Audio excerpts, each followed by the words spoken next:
Hello and welcome back, everyone. Megan Rupert here with the Feminine Purpose Masterclass. I am so excited about today because we are going to be diving in with a very dear friend of mine. But before I introduce this fabulous woman, let's go ahead and just take a nice deep inhale through the nose, sending that breath down into the belly, holding it there, coming really present into the moment, exhaling out, and releasing anything that's going to come after today's session, anything that happened before, and just allow yourself to really be here in this moment and absorb all that we're going to talk about today. So I will go ahead and get our candle lit. Looks like it's time for me to get one of those longer lighters because we're having trouble with this one. Let's see. All right, we're going to do the pretend lit candle again today. And with that, I'm so excited to welcome my dear friend, Bex Burton. So I want to ask a couple questions before we dive in. So what are you dreaming about? What are you longing to create in your life? Bex will ignite the fire within you and help you to hone your heart magnet so that you can manifest and achieve a life and love that you truly adore. So welcome, Bex. So great to have you. Thank you. Hi, Megan. Hi, audience. Hello. Awesome. So yeah, Bex is a dear friend of mine. We have known each other for a number of years from what I'd like to call really previous lives that we lived back in our hooping days. And she has really just expanded into helping women to really hone their heart magnet. And with that, I'm going to open up this space to really let her go into it. So my first question for you, Bex, you say that you wrote your own love story. Can you tell us about that? Absolutely. What a wild journey. I had been through breakup after breakup after breakup and had decided to be a single woman for longer than my longest relationship because I realized I was doing more harm than good out there. So I was on this 3-year mission to date myself, date my city, and actually date people, men and women actually for the first time without the attachment of a long-term relationship. And in the process of doing that, I learned so much about myself and so much about my desires and my needs and my wants, my non-negotiables. And then at one point, I was dating a friend who was really phenomenal. We had this upfront conversation about what our expectations were. Neither of us were looking for a long-term relationship. However, fast forward 3 months, my feelings started to change and I wanted to have more with him. And I told him about this and he was like, "That's not what I can offer you." And, and I had this whole well, I'm a big fucking deal and anybody would like to, anybody would be honored to date me and blah, blah, blah. And so we broke up and I was fired from a volunteer gig and all this shitstorm was kind of happening all at once. And I decided to kind of channel that energy into a creative project bigger than I had ever attempted before. So I started out, creating this piece of choreography, this 10-minute hula hoop dance. And originally it was for 5 people for the roller derby and it was over so quickly. I was like, wow, I put all this time and effort into creating this beautiful 10-minute piece. And I'm gonna restage this with 50 people, 50 hula hoopers. So I was in the throes of, casting 50 hula hoopers from New York, New Jersey, and Philadelphia, and Boston, all up and down the East Coast, and bringing them all together with videos and running live rehearsals and, typing out the lyrics of these 2 songs and so that, we could really know the music cues. And as I'm typing out the lyrics to the songs, I'm laughing that these 2 pieces of music in my ears spelled out a love story. This party girl turns into this woman whose happiness has hit her like a train on a tracks and her whole life is turned upside down. So I'm just laughing at the fact that I just broke up with somebody and I wrote this love story. Fast forward another month or 2 ahead, and I'm a week out from performing this 50-person hula hoop dance performance in New York. And I get this message from this guy on OkCupid, which I had totally forgotten I even had a live profile. That's how detached I was from my love attraction process at the time. I was so fed up. But the message was really intriguing. And we met up and we started talking. And we found out that we were online dating, actually looking for people outside of our social circle. And when we met up, we realized that we actually shared a social circle. And not only that, but we had over 70 friends in common. We'd been to all the same parties and events for the last 5 years. And he even had photographs of me. He was an event photographer at the time. Photographs of me from a performance 2 years before we ever met. And it was just like mind-blowing. I'm like, who are you? And he offered to shoot my performance, to video my performance, sight unseen, which is a week away, and on our first date. And I'm like, who are you? And fast forward a week later, and I'm out there in New York on Governor's Island dancing with my 50 hula hoopers, and we're in the middle of the performance, and the song switches from the first song to the second song, and I'm hearing the lyrics as if for the first time, and I literally almost fell over. I'm like, holy shit, this love story that is spelled out in this piece of choreography that I created is coming to life in my own reality. And I've gathered all of my people to welcome him into my life, and there he is shooting the piece. And the name of the piece was called Hello. I still get goosebumps when I talk about this story, because I genuinely feel that, like I said, like just channeling that energy of disappointment and frustration and anger and all that shitstorm that was going on, and redirecting that into my passion and my purpose and my bliss and my creativity opened wide the doors for possibility. And for me in that moment, it was love. So that's my love story in a nutshell. I love that love story. It's pretty amazing. Yeah, so amazing. And where are you guys now, by the way? So we are celebrating 6 years together next month. And we've been married for 2.5 years.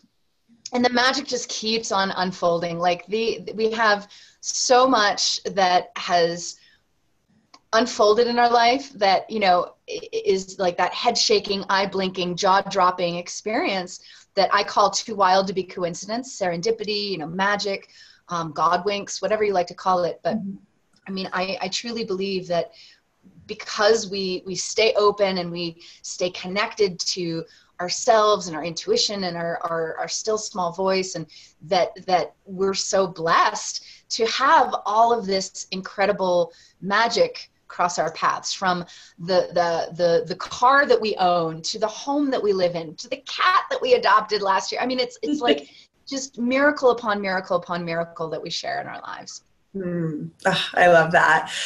So what I want all of our viewers to hear through this, and we're gonna really start to unwrap this whole thing for you all to really, integrate this magic that Bex and her man have really tapped into. But what I want all of you to hear is, these subtle nuances that have allowed her to really create the life that she wants. And it all came from closing the door on something that wasn't working, tuning into herself, focusing on her art, on her bliss, following through in that, and everything else just falls into place around that. And I've totally got the goosebumps going, because I have the same story with my own man. It was like when we tune in and we stop paying attention to every little thing that's happening out there, and this comes into work with purpose, with love, with anything that you're doing. When you shut the door on what's not working anymore, you hone in, right? You tune into what feels right in your heart,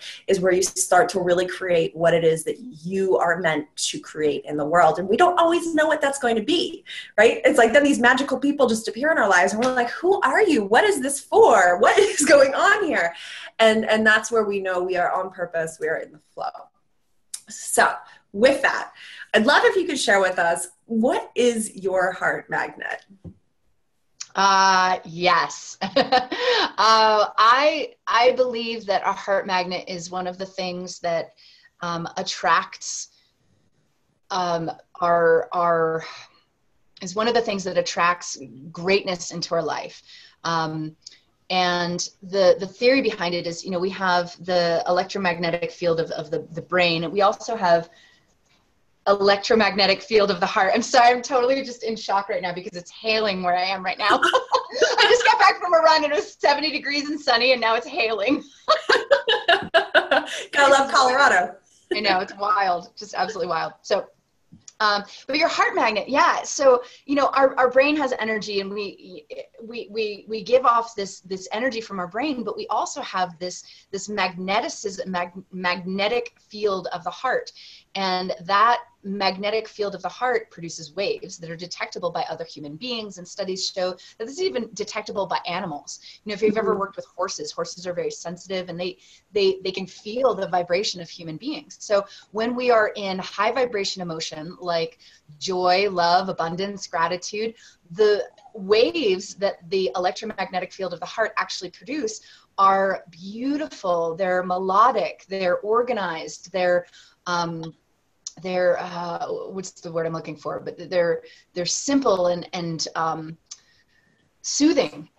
Now, when we're in lower vibration emotions like anger, frustration, jealousy, envy, depression, the waves become erratic and discordant and dysfunctional.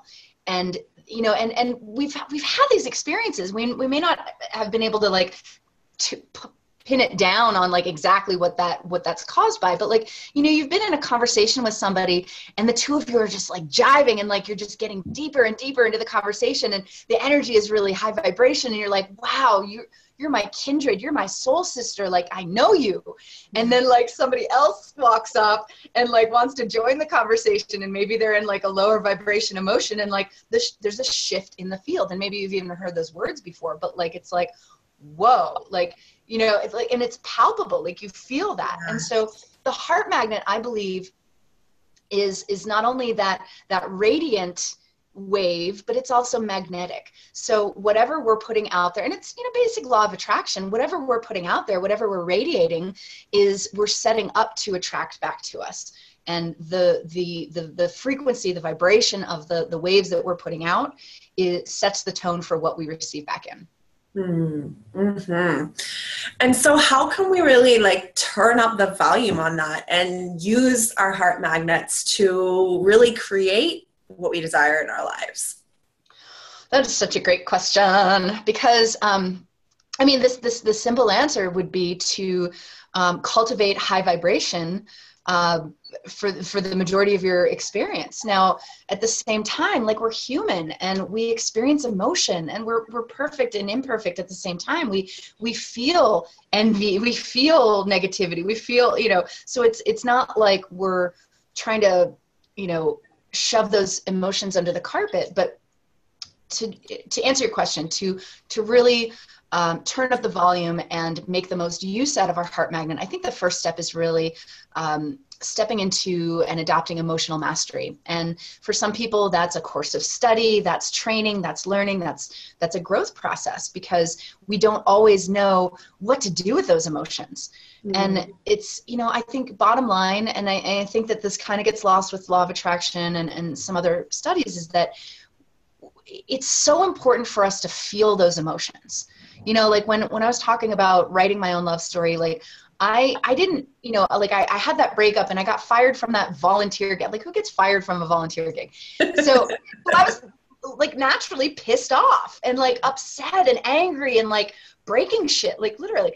And it's so important for us to feel those feelings because if we don't, then it really like pulls us into lower vibration for good, or like it keeps us there. So it's really important to create and generate and learn emotional mastery, meaning identifying your emotions and feeling them deeply and then moving through them, because again, it's important to feel them, but like we don't want to get stuck there. So I think that it's most powerful what we do on the other side of that, because once we move through them, then that becomes this fertile ground of possibility. And that's where the heart magnet gets dialed up, is that we felt the emotions and then we're actively choosing to say, okay, that's great. This feels shitty, but I'm choosing not to stay there because I have access to higher vibration emotions. And it might not be, you know, going from 1 to 10 of like 1 being like, I'm breaking shit, to 10 being like, I'm giving out balloons and cupcakes to everybody. It's, you know, maybe it's just like, all right, today I'm gonna go from 1 to 2. And 2 is I'm gonna get out of bed and I'm gonna brush my teeth and wash my face and I'm gonna tell myself I'm beautiful and I love myself. So it's like, it doesn't have to be that rocket ship to the stratosphere emotions, but it's a step-by-step. So emotional mastery. And then what do we do after that? We cultivate that high vibration emotion. I love that. Yeah. And what I say with my clients, I say, you see it, you feel it, and you release it. So you can move on and do the next, you know, what's the next best thing I can do for myself? So I love that. And I think it's so important for people to understand that. It's like, one thing I see that gets lost with the law of attraction, or, you know, we feel like, oh, well, I can only think about the good things. I can only do the good things. And we end up ignoring the fact that we're really pissed off, or that we're really disappointed, or, you know, any of those emotions. But you're right. It's like, we don't need to hold on to them, because when we don't identify with them, when we don't say, I feel angry right now, or I feel stressed out, or we bottle it. And then that ends up holding you down, right?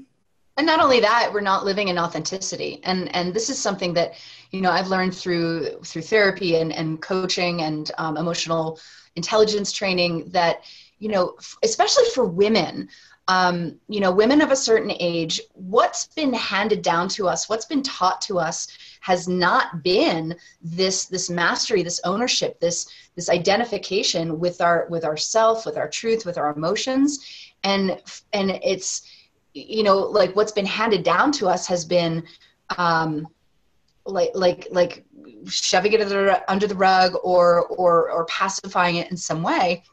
And then we start to develop other complex emotions like resentment and, you know, just non-expression, and, you know, and that has a whole other host of complications. So absolutely. Yeah. So, you know, if we were to, you know, take this a step further and really identify, you know, we start to know what we want. Like, for instance, like you hadn't identified who Nick was, and Nick is Bex's husband, but you hadn't identified who he was or what that was going to look like. And instead, was there some point in time where you got really clear on what you wanted? And then, like, what happened? I know you could tell us about, you said earlier in your love story that you had really gotten clear on what you wanted, what you didn't want, what your, you know, non-negotiables were. How did that lead into Nick? Yeah, that's a great question. Because I think that the wants and the needs, the non-negotiables were evolving still, because, you know, I was in a relationship with what I like to call Mr. 80%, and we love Mr. 80%. Like, he's great. And Mr. 80% is not Mr. 60% or Mr. 40%, because those guys, it's like pretty obvious that they're not Mr. 100%. But Mr. 80% is a little bit trickier because we love him. And like every time we were together, you know, I was treated like a queen, and, you know, we had great conversations, we had amazing sex, you know, and it felt so good, but he was only available to me like once a week. So, so that started the process of like, okay, you know, when my feelings started to change, I was like, all right, you know, I want more than this. And I think that is bottom line, like one of the very first indications that more is available to us when we start to have the desire for more. And so what really was the catalyst for planting the seed of the possibility of Nick in my life was actually I had 3 weddings in like the course of like 4 months. And it was my behavior and just like this self-reflection and this self-awareness of who I was being at each of these weddings. The first one was my brother's wedding, who's amazing, amazing soul, got married to an amazing soul. My sister-in-law is so beautiful.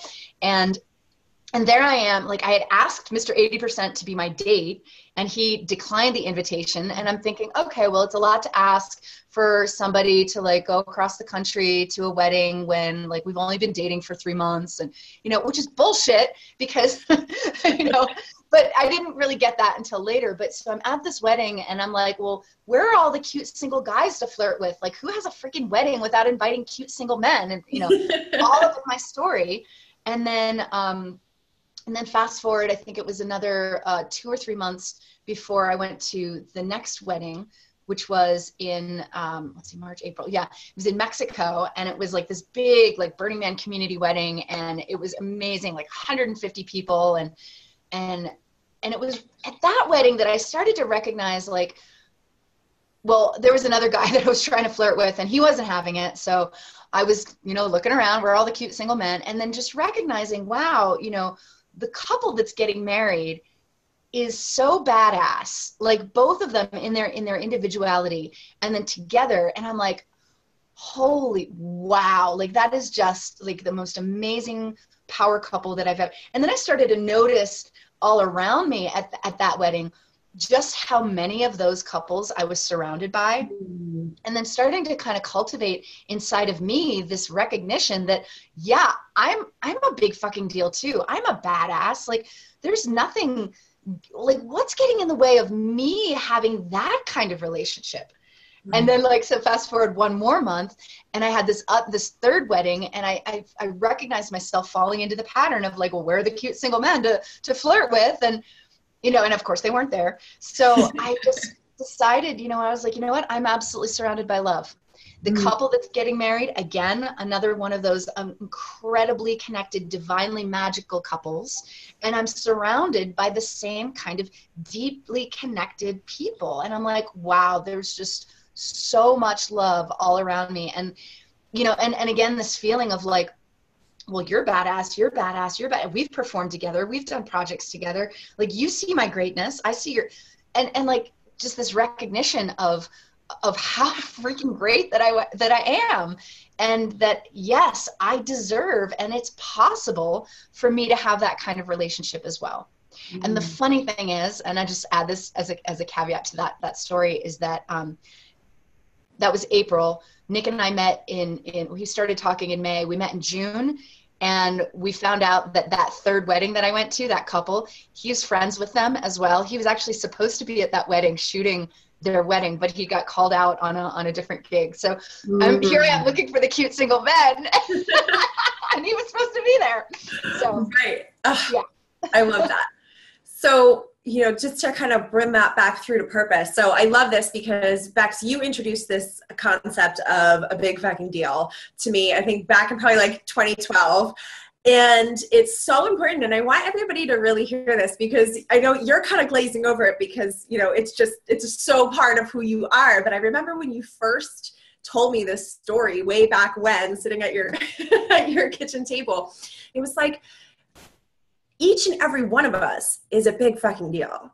And when we keep letting go of that truth and settling for Mr. 80%, that 80% job, that 80% friendship, that 80% life, it's like, it's fun, it's great, but is it really what you want? And when you really open up to the amazingness of who you are, that's where you start to see like, wow, I really am amazing. And I can surround myself with those people and attract those people. And I don't have to go looking out for that cute guy or that cute job or that cute, all those things. So I love this. I think this is so important for everybody to hear, that through this love story, there's so much to be found about the truth of who we all are on the inside.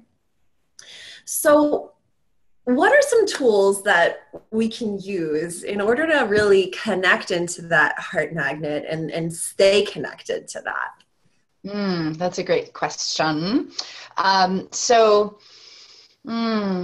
magnet.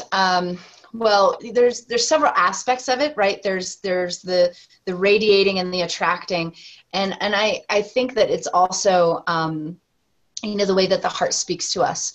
And, whatever your belief is, whether you believe in God or the universe or, your highest self sometimes is the iteration that I deal with my clients, or the infinite knowing, source energy, but this power that connects all of us as humanity, that we all have like this flickering light inside of us as part of that. I have like different iterations of it that make sense to me each and every day that are different. But I truly believe that the voice that still small voice inside of us, the voice of our intuition, that little nagging, nudging voice that is so quiet, is one of the many ways that, one of the many voices of God, essentially, one of the many voices of Source speaking through us and guiding us through to our true north. And so to access that, and to access the voice of our heart, and to be able to radiate from that voice, I find it very, very important to, this is one of the practices that I give my clients across the board, is to find loving solitude, to put into your day, to put it on the calendar, make a commitment as a non-negotiable, 10 minutes minimum of daily loving solitude. And that can look like anything you like. For me, historically, the access point to get to that voice has been through movement. Though for some other people, they can sit 10 minutes in meditation and get all the downloads. Other people, it's spending time in nature, being by water, being in water, and it's unique and individual for each and every one of us. It can come through in Shavasana, it can come through in so many different ways. For some people, it's driving, long distance driving. But I believe that is one of the very primary access points to like honing your heart magnet and being able to, because when we're not tapped into that voice, we're really operating from the head space and not the heart space. And we, there's only so many things that we can logic our way in and out of, sometimes like logistical things. Like there's a reason why that word is logistical, because it's coming from our logic. But when it comes to our purpose and our path and who we're meant to be in this world and what we're meant to create on, and what impact we're meant to make on humanity and society, I mean, that's not something that we can logic our way into. That's something that comes from our deep inner wisdom. So loving solitude would be one of those very first primary practices. And the other thing I think is some patience and self-compassion, because if it's a new practice for you to really be tapped in and tuning into that inner wisdom, it may not come in this, like, I'm like reaching for my megaphone, but it may not come in this giant, like, shouting from the mountaintops. It might come in this whisper that doesn't make any sense. And, and so there's this patience, there's this self-compassion, there's this trust that we get to step into, even when it doesn't make any sense. And now we're kind of talking about the divine feminine energy of surrendering and flowing with that information without the attachment to the outcome, without the white knuckle grip on the results. It's like, okay, I'm gonna leap off this cliff, trusting myself that when I make this leap, my parachute, appears. So many points from that are just so important. And so for anybody who's listening right now, I want you to just go back and rewind a couple minutes just to re-listen to that. But I will bring focus to a couple of points. So, one of the things that you said was, how important it is that, we're not going to find what we need up here.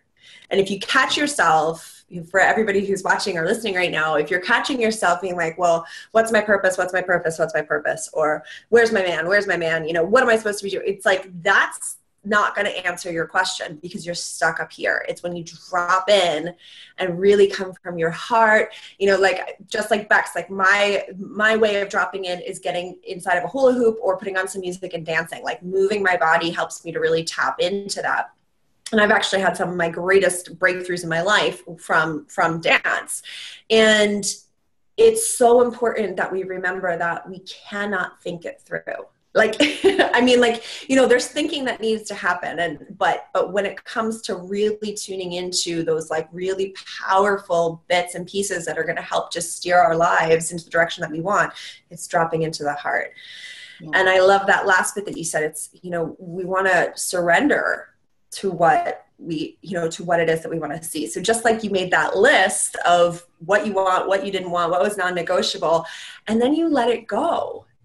And that was when everything that you desired for yourself really came through.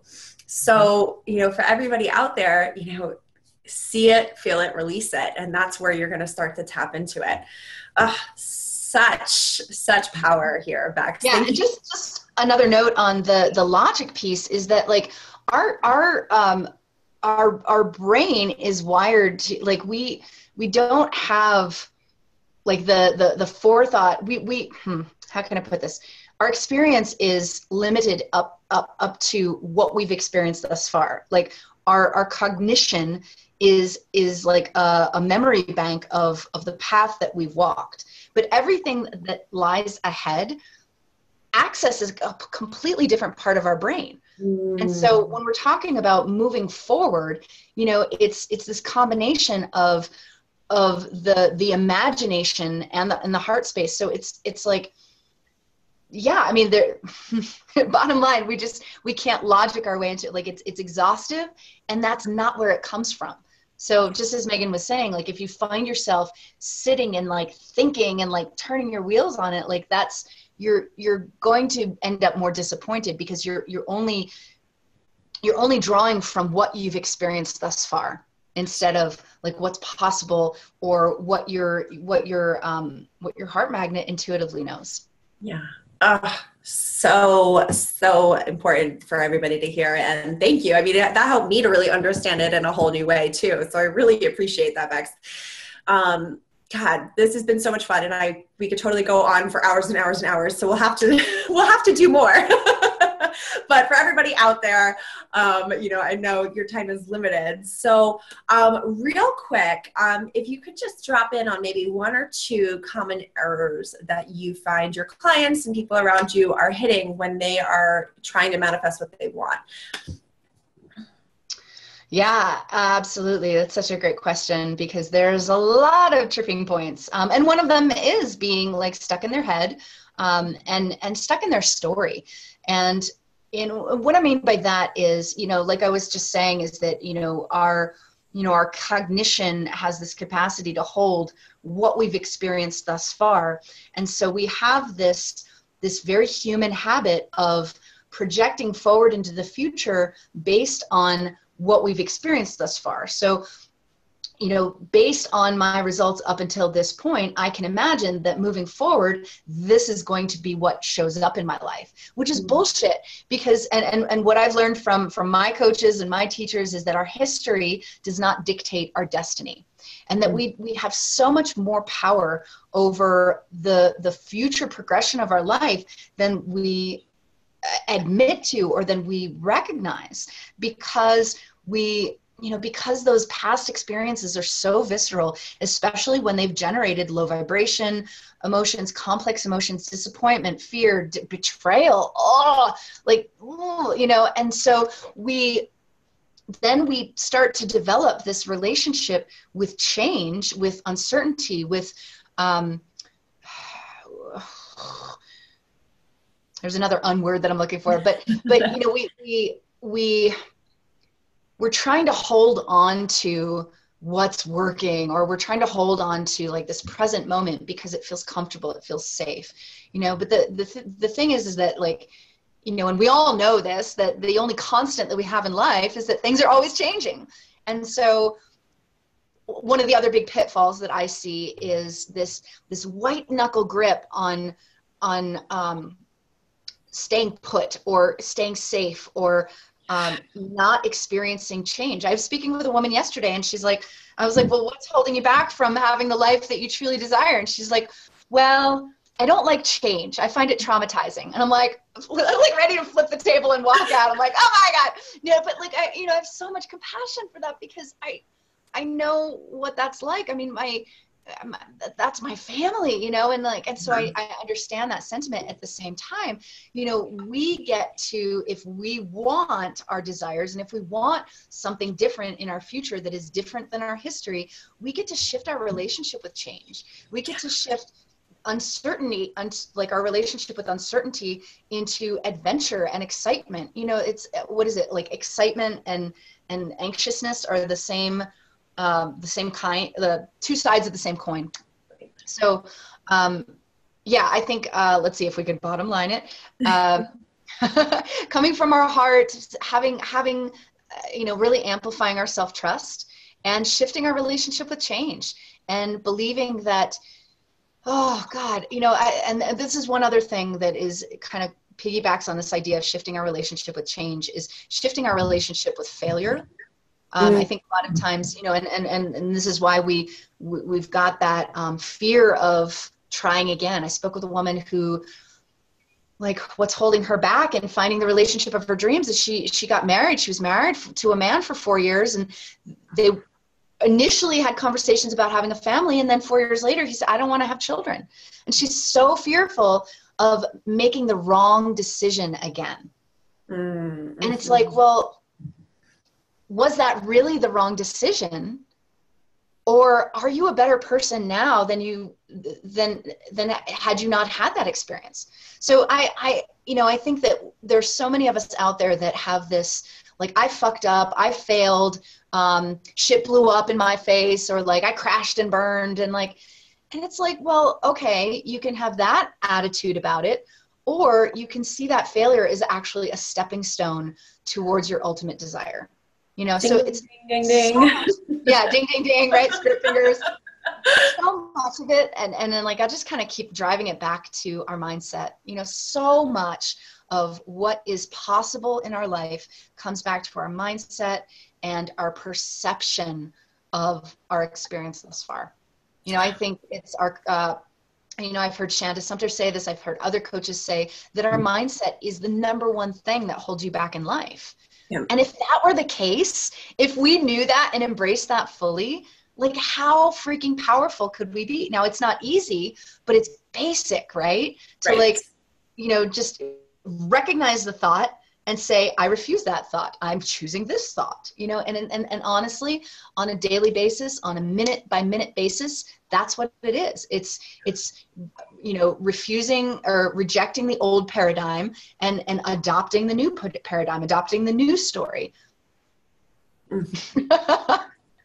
I love it. I love it. So much wisdom here, Bex. Always such a pleasure. I'm so grateful for your time and sharing here today.